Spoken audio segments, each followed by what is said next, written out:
And we are now happy to bring in Keith Hernandez. And Keith, I know obviously listening to you call the games, you're a big fan of Pete Alonso, and why not? All he has done is deliver during his time as the Mets. So what's your initial reaction to the fact that he is staying in Queens?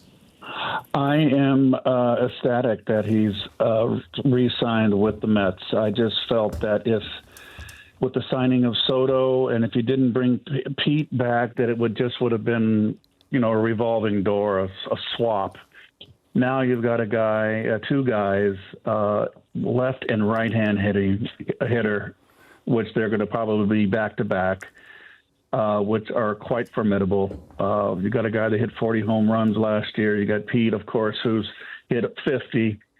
And on an off year last year, hit over 30. It's a real good lineup. And I think that I really felt that Pete probably put a lot of pressure on himself with the option, the year with his contract in the air. And I think this will get the weight of the world off his shoulders. And most importantly, he's playing in front of his fans that he's familiar with, and they're familiar with him. It's not like going to a big contract to a new organization, a new fan base with great expectations. I just think it's just a wonderful news. Keith, you led me to my next question when you said the word pressure, because he bet on himself going in, last year going into his free agent year. It didn't really work out for him, even though he hit more than 30 home runs. The average was down. Now he's kind of betting on himself again, albeit he's making $30 million. But with that opt-out year, he's kind of doing the exact same thing all over again. How do you think that will weigh on him this year? I don't think it'll weigh on him at all. He's been in the league, and he's proven that with the kind of hitter that he is, and like I said earlier, he's it's a whole different. I hate the word pressure, but it was a whole different when you're kind of having a season to play for playing for a big contract. He's got the contract now. He's in familiar territory, Citi Field, same teammates, same fan base. I don't see any pressure now. You always, as an athlete, want to live up to your contract. I don't care if it's $30,000 or $30 million. You have pride in your performance, and you want to live up to that contract. And Pete, remember one thing about Pete. Pete plays every day, and he cares, and he plays hard.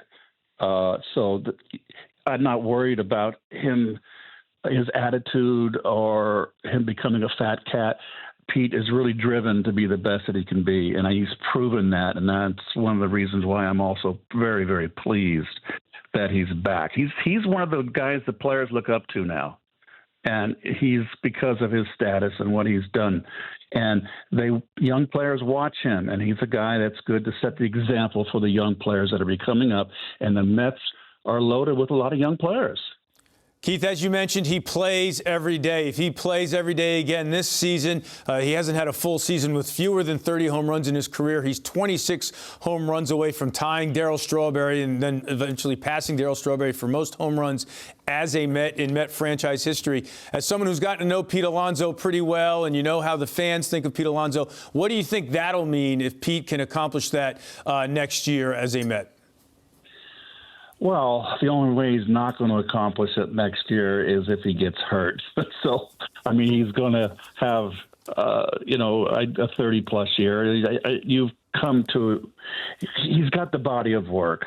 And he's, like he said, we talked about him having an off year last year. And it was really, okay, the average, fine.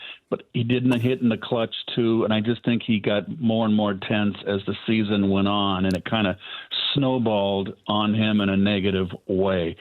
That's all done now. And this is fantastic news. This lineup now is not, it was versatile last year. I really feel that, you don't know what moves they're going to make. I feel McNeil is going to bounce back. Is he going to be a batting champion again? I don't know, but he's not going to hit 240. I think he'll bounce back. Marte is going to come back after the double groin surgery, and he had to be a little bit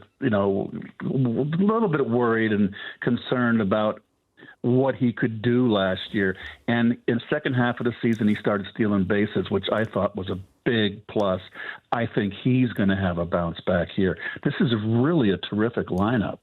Keith, I want you to take us inside the game. You know, the lay people we hear, well, he can protect Juan Soto. As someone who maybe hit with Gary Carter or Darryl Strawberry behind him, or maybe George Hendrick in St. Louis, what does that really mean for Juan Soto to have Pete Alonso hitting behind him and, quote unquote, protecting him? I don't know if Soto's going to hit behind him. I think Pete's probably going to hit behind Soto because Soto gets on base. He walks as well.